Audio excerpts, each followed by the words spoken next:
तर hey guys, कसे आहात तुम्ही? आय होप तुम्ही सगळे मजेत असणार, असायलाच पाहिजे. सत्य घटना एक चॅनलवर तुमचं सगळ्यांचं स्वागत आहे आणि नमस्कार. तर मित्रांनो, आतापर्यंत खूप चांगला सपोर्ट केलेला आहे आणि असंच प्रेम तुम्ही देत राहा. आम्ही तुमच्यापर्यंत छान छान स्टोरी घेऊन येत राहू. आणि अजूनपर्यंत कोणी सबस्क्राईब नसेल केलं तर नक्की करून घ्या, कारण तुमचं जे सबस्क्राईब तुम्ही करतात त्यांनी आम्हाला मोटिवेशन भेटतं.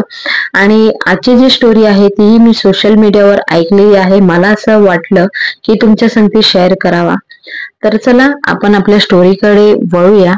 तर आजची जी स्टोरी आहे ही खूप मोठा ग्रुप होता मित्रांचा आणि त्यांनी ठरवलं की वीकेंडला कुठेतरी आपण फिरायला जाऊया. तर हे मित्र जे आहेत ते निघाले गणपतीपुळेला जायला.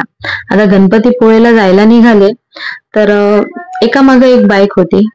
आता सगळे संगतीत नसताना चाललेले, कारण पुढे मागे तर एक जी बाईक होती ती लास्टला होती आणि ते दोन मित्र म्हणजे एन्जॉय करीत चाललेले, गप्पा गोष्टी करीत हे ते. तर एक पेट्रोल पंप येतोय आणि त्यांना म्हणजे ते पेट्रोल पंप बंद पडलेला आणि एक जे लाईट होती ते अशी ब्लिंक करीत होती, झापूक झुपूक आपल्या लँग्वेज मध्ये. तर बाईक जे चालवत होता तो मुलगा मागच्याला बोलतोय, अरे हा पेट्रोल पंप बघ ना, किती जुना आणि बंद पडलेला आणि ते लाईट कशी ब्लिंक करते, जसं एक हॉरर स्टोरी आपण कसं अनुभवतो तसं इथं वाटतंय. तर तो मित्र बोलला, हा ना, किती भयानक वाटते. आणि ते त्यांच्याकडेच बघत होते, त्या जे पेट्रोल पंप आहे तिकडे बघत होते. अचानकच एक म्हातारी रोड मध्ये येते. आता रोड मध्ये आल्यानंतर तो अचानक ब्रेक पण मारू शकत नाही, बरोबर. तर तो बाईक त्या म्हातारीवरूनच घालवितो. बाईक पास होती म्हातारीमधून आणि ते मागं वळून तो बघतोय तर ती म्हातारी तशीच उभी आणि बाईक त्या म्हातारीच्या अंगातून गेलेली, म्हणजे स्पिरिट म्हणू शकतो किंवा एक आत्माच्या अंगातून बाईक कशी जाते तसं अनुभवलं. आता जो बाईक चालवत होता त्याने पण बघितलं, पण तो तिथे काहीच बोलला नाही.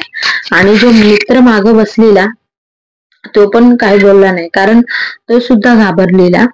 तर पुढे गेल्यानंतर 5 एक मिनिटं जशी बाईक चालवली असेल, पुढे गेल्यानंतर तो बोलतो, मी आता मागे जे बघितलं ते तू बघितलं का? तर तो मागचा मित्र बोलतो, हा. तर ते ऑलरेडी घाबरलेले, कारण हे जे सीन होता ना तो खतरनाक वाला होता. अचानकच येते बाई आणि त्या बाईमधून पसार होतात. त्यानंतर तो सतत बाईक चालवित राहिला. पुढे त्यांचा ग्रुप उभाच होता. तिकडे गेल्यानंतर त्यांनी सांगितलं की असं असं आमच्या संगती झालं मागं. तर ते मित्र त्याची डिंगल करायला लागले. तर तो काहीच बोलला नाही. तिथे थांबले ते लोक आणि तिथे एक काका होते. त्यांना विचारलं की आम्हाला गणपतीपुळेला जायचंय, कसं जायचं? तर ते बोलले, तुम्ही रस्ता भटकलेत. मागचा जो पेट्रोल पंप आहे ना तिथून एक डाव्या हातावर तुम्ही वळा, तिथून तुम्ही सरळच जावा. तर आता ते पेट्रोल पंप परत येणार होतं. हे बघून तो जो मित्र घाबरलेला, ज्यांना अनुभव आलेला, तो पुन्हा घाबरला की बाबा तिकडून जायचं असेल तर माझी बाईक मध्ये ठेवा आणि तरच मी येईन, नाही तर मी इथेच थांबतो. तर ते बाकीचे मित्र बोलले, ठीक आहे, चल, काय नाही, तुला आम्ही मध्ये घेऊया, तू काय टेन्शन घेऊ नको. त्यानंतर जे सगळे बाईक घेऊन निघाले. तो जो घाबरलेला व्यक्ती होता तो मधीच होता. त्यानंतर जसं ते पेट्रोल पंप वरून डाव्या हातावर ते लोक वळले तर अचानकच तो मित्र, जे दुसरा मित्र होता, दुसरा बाईकवाला, तर तो ओरडायला लागला मोठ्या मोठ्याने. तर सगळे मित्र बोलायला लागले, काय झालं? तर बोलतो, बघ ना, माझी जी बाईक आहे ती हवेमध्ये उडते. आणि तो माग बसलेला मित्र पण बोलतो, आम्ही हवेमध्ये. तर ते दुसरे बोलायला लागले, अरे तू हवेमध्ये नाही, तू आमच्या संगती बाईक चालवतोय, रोडवर आहे तू. तर नाही, बोलतो, मला असं फील होतं की मी हवेमध्ये बाईक घेऊन. तर हे सगळा जो अनुभव आला ना, तर ती सगळी घाबरलेली तिथे जाम. आता करायचं काय? तर तो बोलला, तू काहीच घाबरू नको, तू सतत गाडी चालवित राहा आमच्या संगती, तू बरोबर पोहोचशील.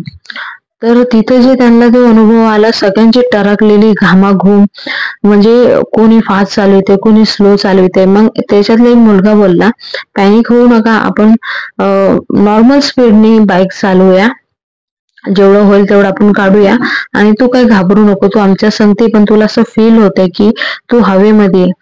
तर तो जो अनुभव होता ना, तेव्हा सगळ्या मित्रांना वाटलं की नाही, त्या जे पहिले पेट्रोल पंपवर त्या बाईचा अनुभव त्या मित्रांनी सांगितला तो खरा होता. आणि एक म्हणजे सी ओलांडल्यानंतर ऑटोमॅटिक तो जे मुलगा होता ज्याची बाईक हवेमध्ये होता तो नॉर्मल झाला आणि पुढे जाऊन एका धाब्यावर थांबले. तिथं डिस्कस करीत होते तेव्हा तो धाब्यावाला बोलला की ते जो पेट्रोल पंप आहे ना तिथे अशी घटना होत राहते आणि भरपूर लोकांना अनुभव आले आहेत. त्यात आज आहे अमावस्या आणि अमावस्याच्या दिवशी तिथं जे कोणी जातं येतं त्यांना नक्कीच हा अनुभव होतो.